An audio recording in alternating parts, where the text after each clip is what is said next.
বিয়ের পরের দিনে আমার স্ত্রীর পেট অস্বাভাবিকভাবে ফুলে গেল। চিকিৎসার জন্য একজন কবিরাজ ডেকে নিয়ে আসা হলো। সেই কবিরাজ আমাকে আড়ালে ডেকে নিয়ে গিয়ে বলল, আপনি একটা জিনের সাথে বাসর করেছেন। আপনি গতকাল যার সাথে বাসর করেছেন সে কোনো মানুষ নয়, সে একটা আত্মা। এলাকার কবিরাজের মুখে এমন কথা শুনে আমি তো আকাশ থেকে পড়লাম। জবাবে আমি তখন তাকে বললাম, কি বলছেন আপনি? আপনার মাথা কি খারাপ হয়ে গেছে? কবিরাজ তখন উত্তরে বলল, আমি যা বলছি একদম সত্যি, একটি কথাও বানিয়ে বলছি না। যাই হোক, আসল কথায় আসি। আমি জুনায়েদ। গতকাল আমি যাকে বিয়ে করেছি তার নাম নীলিমা। সমস্যা হলো, বিয়ের পরের দিনে আমার স্ত্রীর পেট অস্বাভাবিকভাবে ফুলে যায়। দেখে মনে হচ্ছিল সে 8-9 মাসের অন্তঃসত্ত্বা। কিন্তু এটা কি করে সম্ভব? বিয়ের একদিনের মধ্যে কি করে একটা মেয়ে মা হতে পারে? মা তখন বলল, এলাকার ওই কবিরাজকে ডেকে এনে ঝাড়ফুঁক দিলে সমস্যা ঠিক হয়ে যাবে। তাই আমি এলাকার সব থেকে নাম করা কবিরাজকে ডেকে নিয়ে আসলাম। তারপর সমস্যা হলো, কবিরাজ আসার পরে আমার স্ত্রীর পায়ের দিকে তাকিয়ে আমাকে আড়ালে ডেকে নিয়ে গিয়ে কি বলল তা তো আপনারা নিজের কানেই শুনলেন। আমি তখন কবিরাজকে বললাম, আপনি যা বলতেছেন তার প্রমাণ দিতে পারবেন তো? কবিরাজ তখন বলল, আমার কোনো প্রমাণ দিতে হবে না, আপনি নিজেই তার প্রমাণ পেয়ে যাবেন। আমি তখন বললাম, কিভাবে?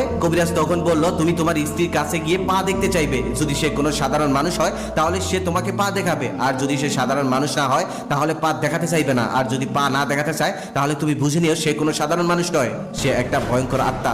কারণ আত্মাদের পা মানুষের মতো সোজা থাকে না, আত্মাদের পা উল্টো থাকে। আমি তখন কবিরাজকে জিজ্ঞেস করলাম, তাহলে তার পেট ফুলে যাওয়ার কারণ কি? কবিরাজ তখন বলল, সে মা হতে চলছে। আমি তখন সেই কবিরাজকে অবাক হয়ে বললাম, এটা কি করে সম্ভব? একদিনের মধ্যে কি করে মা হওয়া যায়? কবিরাজ তখন বলল, এর ব্যাখ্যা আমার কাছেও নেই, কিন্তু সে যে মা হতে চলছে এটা একদম সত্যি। কবিরাজ তখন উল্টো আমাকে জিজ্ঞেস করলো, আচ্ছা বিয়ের দিন আসার সময় কোথাও কি তোমাদের বরযাত্রীর গাড়ি থামিয়েছিলে? আমি তখন একটু ভয় পেয়ে গেলাম আর বললাম, হ্যাঁ, একটি জঙ্গলের ভিতরে আসার পর আমাদের গাড়িটা নষ্ট হয়ে গিয়েছিল, আর সেই জন্যই সেখানে আমাদের গাড়িটা থামাতে হয়েছিল। আর আমিও সেখানে গাড়ি থেকে নেমে ড্রাইভারকে গাড়ি ঠিক করতে সাহায্য করেছিলাম।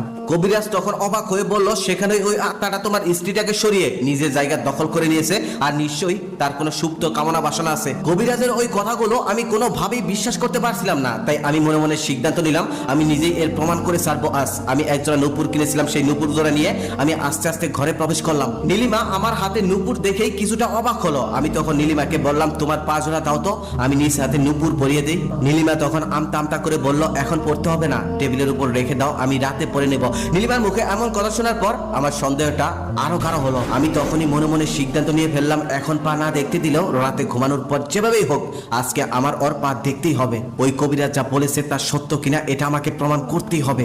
আমি আর নীলিমা তখন লাইট অফ করে শুয়ে পড়লাম। আমি ঘুমানোর অভিনয় করলাম, কিন্তু সে রাতে আর ঘুমালাম না। যখন মধ্যরাত তখন আমি খেয়াল করে দেখলাম নীলিমা ঘুমিয়ে পড়েছে। ঠিক মধ্যরাতে আমি আস্তে আস্তে উঠে নীলিমার পা দেখার জন্য প্রস্তুতি নিলাম, কিন্তু ঘর একদম অন্ধকার। আমি মনে মনে ভাবলাম, এখন যদি লাইট অন করি তাহলে তো নীলিমার ঘুম ভেঙে যাবে, তখন তো আমার আর পা দেখা হবে না। তারপর অনেক ভেবেচিন্তে একটা রাস্তা খুঁজে পেলাম। সেদিন আকাশে চাঁদ ছিল, তাই আস্তে করে জানালা